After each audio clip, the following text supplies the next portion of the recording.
Dan satu-satunya cara yang paling ampuh menundukkan hawa nafsu itu adalah Subhana malikal ma'bud, subhana malikal mawjud, subhana malikal hayyul ladzi la yanamu wa la yamutu wa la yafutu abada. Jadi pada hakikatnya dalam melaksanakan puasa tersebut kita sedang latihan, atau Tuhan melatih kita. Dalam pelatihan ini ada dua objek yang dilatih di dalam diri kita. Objek yang pertama dan yang vital adalah hati. Kata Nabi, Bismillahirrahmanirrahim, Inna fil jasadil mudghah fa iza saluhat salaha amal kulluh fa iza fasadat amal kulluh ala wahya qalb. Di dalam diri setiap orang tersebut ada segumpal darah. Apabila segumpal darah itu tadi baik, maka seluruh perbuatannya akan menjadi baik. Tapi apabila segumpal darah itu tadi buruk, jelek, busuk, maka boleh jadi seluruh amal perbuatannya pun akan menjadi buruk. Apa itu? Ala wahyal qalb. Ketahuilah itulah hati. Maka di bulan Ramadan ini hati kita inilah yang dilatih yang pertama kali, dibina, dibentuk agar menjadi orang baik, agar mempunyai karakter seorang yang beriman. Pada siang hari kita berpuasa dengan ikhlas, dengan baik, menahan lapar dan dahaga, menahan mata kita, menahan hawa nafsu kita. Pada malam harinya kita bertarawih, bertadarus, membaca Al-Quran, bertahmid, bertakbir, bertahlil dan sebagainya. Semua itu kita lakukan tujuannya apa? Melatih ketaatan kita kepada Allah. Karena hati inilah pusat senter dari diri kita. Kalau hati ini tadi baik, taat, patuh kepada Allah, maka insya Allah seluruh anggota tubuh kita ini akan menjadi berbuat baik. Karena apapun yang kita lakukan itu adalah perintah daripada hati. Kalau hati bilang buka mata, maka tidak ada satu mata pun yang sanggup menutup mata. Jikalau hati sudah berkata buka mata, jalan, jalan. Kenapa? Karena bosnya itu dalam diri kita adalah hati. Maka seorang bos itu harus dilatih agar anggotanya menjadi baik. Di rumah tangga, kalau suaminya seorang ayah itu baik, insya Allah dia akan mendidik anak dan istrinya menjadi baik.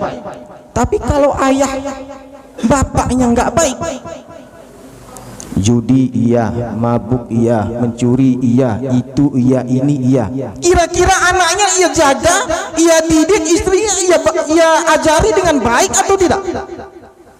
Ya boleh jadi ya, tapi kemungkinan besar tidak akan ia lakukan. Kenapa? Karena dirinya sendiri tidak baik.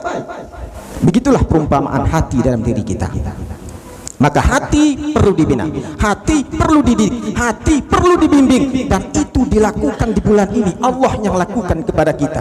Saatnya kita mengikuti pelatihan itu dengan baik dan serius. Itu yang pertama. Yang kedua, objek pelatihan itu adalah hawa nafsu. Kata Nabi, Bismillahirrahmanirrahim, Raza'na min jihadil asghar ila jihadil akbar. Ayil jihadil akbar ya Rasulullah? Jihadun nafs. Kita baru kembali dari jihad kecil kepada jihad yang lebih besar. Padahal waktu itu perang Badar, itu perang Badar. Hadis ini keluar ketika perang Badar 17 Ramadan, ketika perang Badar usai di 17 Ramadan. Kata Nabi, razaqna min jihadil ashar ila jihadil akbar. Kita baru kembali dari perang yang kecil menuju perang yang lebih besar. Padahal perang Badar itu berapa banyak ibu-ibu yang menjadi janda, anak-anak yang menjadi yatim. Tapi Nabi mengatakan itu perang kecil dan akan perang yang lebih besar. Ayil jihadil akbar ya Rasulullah. Jika engkau mengatakan perang Badar ini adalah perang kecil, lantas ada perang lebih besar. Jihad apa yang lebih besar dari ini ya Rasul? Jihadun nafs. Kata Nabi, jihad melawan hawa nafsu. Kenapa hawa nafsu lebih besar daripada perang Badar yang menelan banyak korban, banyak yang mati? Karena nafsu ini nggak nampak, maka ia lebih besar, bahkan lebih bahaya daripada musuh yang nampak. Kalau Belanda, kalau musuh nampak kekuatannya berapa, tentaranya berapa, tanknya berapa, helikopternya berapa, semuanya bisa kita hitung. Kalau nafsu, siapa bisa hitung nafsunya? Enggak ada dan tidak akan pernah terbatas hawa nafsu itu. Makanya nafsu ini jauh lebih besar, dan itulah yang kita perangi di bulan ini. Itulah yang harus kita kendalikan di bulan ini. Itulah tugas kita di bulan ini. Kita latih nafsu kita agar tunduk dan patuh kepada kita. Dan satu-satunya cara yang paling ampuh menundukkan hawa nafsu itu adalah dengan melaksanakan ibadah puasa. Nafsu terhadap harta, kata Nabi, kalau dibuatlah gunung Uhud itu menjadi emas seluruhnya, niscaya nafsu akan minta lagi emas serupa itu. Maka nafsu ini tidak akan pernah puas. Kapan nafsu ini akan berhenti? Hatta zurtumul maqabir. Nafsu itu akan berhenti. Nafsu itu akan tidak lagi meminta ketika kita masuk ke dalam liang kubur. Maka oleh karena itu di bulan ini kita latih diri kita sebagaimana yang diharapkan oleh Allah. Melatih hati agar selalu taat, ikhlas, sabar dalam melaksanakan ibadah puasa, dan kita tundukkan hati kita agar tidak selalu mengikuti kehendaknya, baik terhadap harta, baik terhadap tahta, baik terhadap wanita, baik terhadap makanan-makanan yang kita makan pada hari ini.